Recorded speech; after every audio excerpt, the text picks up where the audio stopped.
Yeah, but I like to see Formula 1 cars making exits out of a corner like that. I know it's not the fastest way. Best Jim Clark impression. Tom Barnett says, give it a rest, Crofty. It's testing. Times don't mean anything. Trying to build up the hype. Talk sense, for heaven's sake.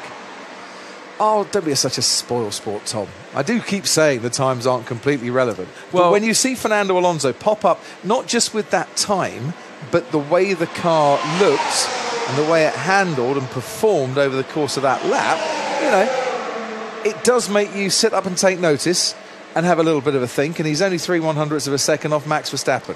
And either way, we're having fun and enjoying ourselves. So well, please enjoy yourself. They do mean something, because this car on the screen here this time last year was way down the timesheets, and it looked pretty desperate. And look at the troubled year they had, and particularly in Bahrain, the first race, it was a pretty substandard effort from their standards.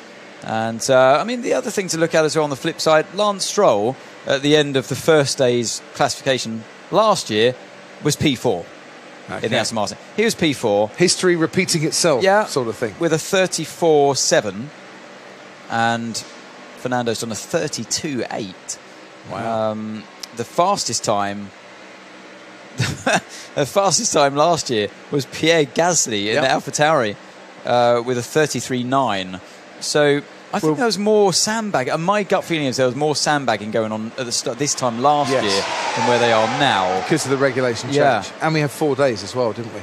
4 days as well. And they had the test in Barcelona as well before coming here. So I do think they're under more pressure now to really, truly go for more lap times. And I think it's more... Yeah, they're definitely under more pressure to deliver lap times and to hone in on where they need to be. So we'll get the checkered flag in 25 seconds time. By the way, everyone hating your impression of me.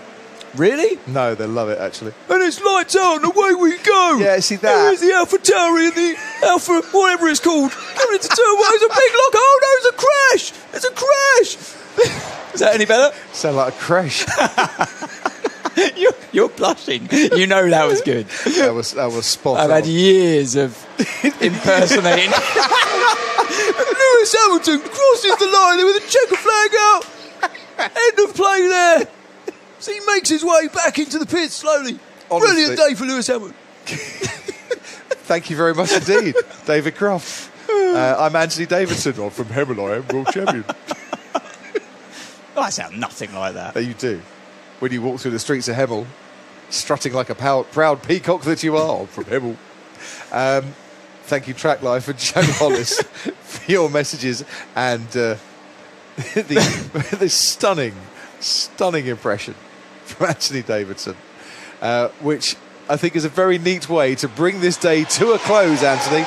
We've talked a lot, sometimes about Formula One, and we've seen a lot too.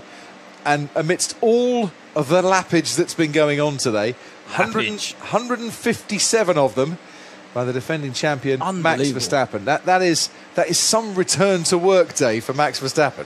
He's going to have a long, restful day tomorrow. He's going to need to recoup. That's going to take its toll on the neck, the lower back muscles, and wow, what amount of laps. 157 laps. How many kilometres is that? What's this track again? 5? You've got a track map right in front of you, but I'm not sure that's got the kilometres on there. No, it's about 5.3, isn't it? 5.412 kilometres, this track. You work that out, sir. While I look to see if anyone else... 850 kilometres. Wow. In one day.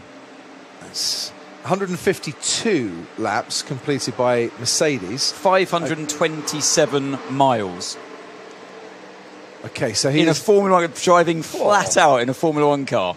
Over 500 miles in an F1 car. It's got to be something like London to